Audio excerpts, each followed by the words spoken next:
Meus amigos, meus irmãos,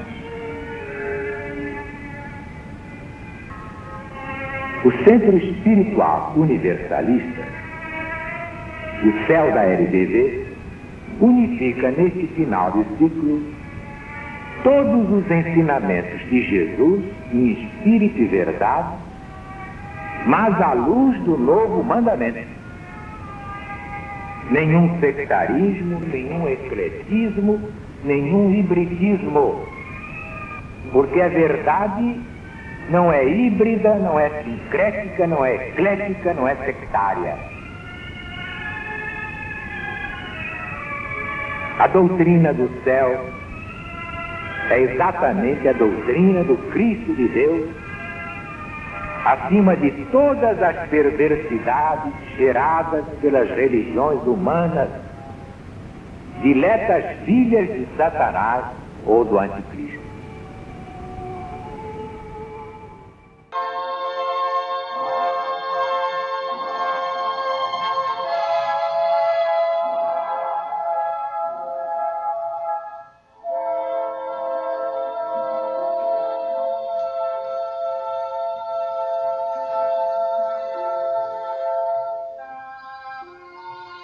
Doutrina do céu, Espírito da verdade, Alziro Zarur responde. A lição de hoje é Obra de Regeneração, publicada no jornal Gazeta de Notícias, no dia 7 de abril de 1970.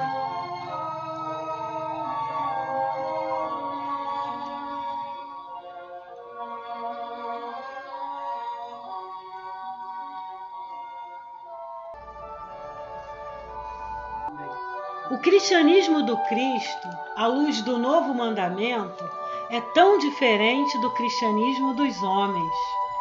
Graças a Deus, a treva terá de dar vez à verdade que salva e engrandece. Não é a próxima separação do trigo e joio?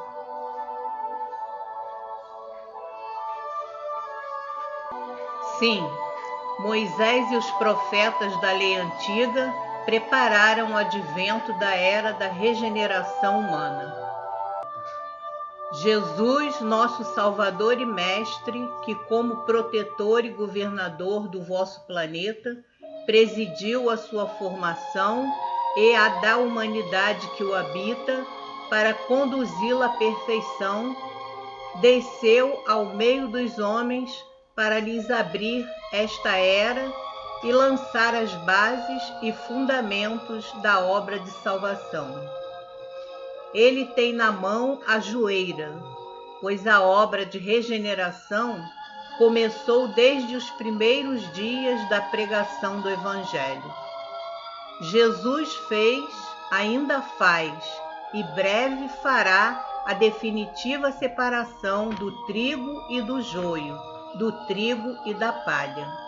O trigo que juntou, junta e juntará no seu celeiro, são os espíritos purificados que terminaram suas provas na terra, tal qual é ela atualmente, mundo inferior de expiação. Esses espíritos se tornam seus missionários devotados e inteligentes.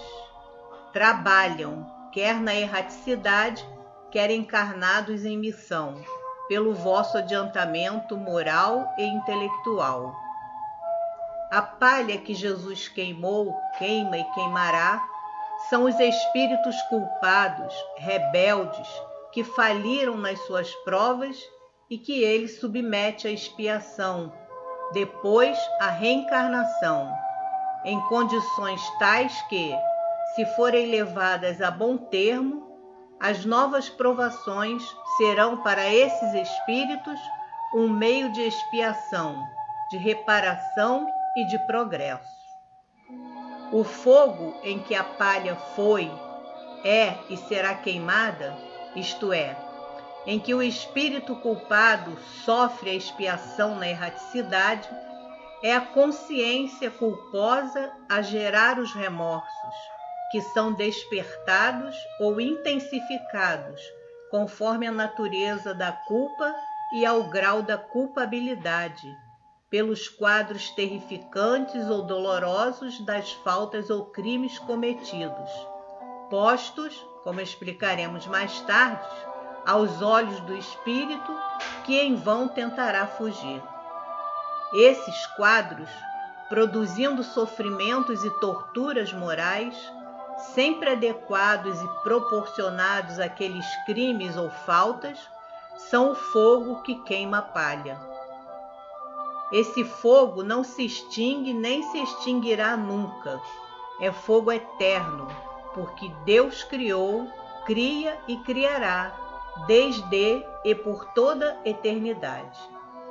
Assim, haverá sempre espíritos que, devendo vir do estado originário de simplicidade e ignorância até os limites da perfeição, caiam em erro, se tornem culpados e rebeldes, e sejam forçados a expiar e reparar suas faltas para poderem progredir. É eterno esse fogo, porque sempre haverá palha a ser queimada, isto é, espíritos culpados e rebeldes, necessitando sofrer a prova da expiação. Mas, para cada espírito culpado, o fogo da geena eterna se extingue logo que a palha acabou de queimar-se. Logo que o espírito se humilha e pede perdão, animado de um arrependimento profundo e sincero, bem como do desejo ardente de reparar suas faltas. Então, cercado e ajudado pelos bons espíritos, ele progride e se prepara imediatamente para enfrentar novas provações. Não vos enganeis, os remorsos perseguem sempre o culpado até que ele entre no bom caminho. Sim, sempre haverá espíritos rebeldes, e o fogo da eterna geena jamais se extinguirá, no sentido de que constitui como que uma herança que passa de uns para outros. Jesus limpará perfeitamente o seu eirado. A obra de regeneração iniciada quando Cristo apareceu entre vós vai concluir-se agora, neste final de ciclo. A luz do novo mandamento se espalhará sobre toda a terra. Os cegos pertinazes, como advertiu o Mestre, serão lançados nas trevas exteriores, e ali haverá pranto e ranger de dentes. Chamamos vossa atenção para estas palavras, a fim de vos fazermos entender o estilo figurado da época. Jesus, Espírito puríssimo, divino modelo da caridade e do amor, poderia condenar os espíritos culpados ao pranto e ranger de dentes? Somente os insensíveis ao sofrimento físico. Por estas palavras, portanto, compreendei bem o sentido oculto de todos os ensinos do Cristo de Deus. O pranto e o ranger dos dentes são os remorsos que brotam das consciências dos culpados. Jesus limpará perfeitamente o seu eirado.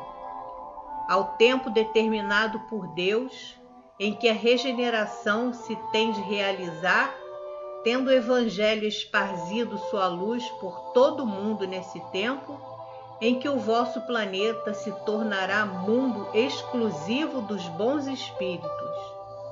Se aqueles que, admitidos até então a reencarnarem na Terra, continuarem culpados, insensíveis e rebeldes, serão lançados nas trevas exteriores, isto é, serão sucessivamente rechaçados conforme ao grau de sua culpabilidade para os mundos inferiores de provações e expiações, onde por longos séculos terão de se redimir da sua obstinação no mal e da sua voluntária cegueira.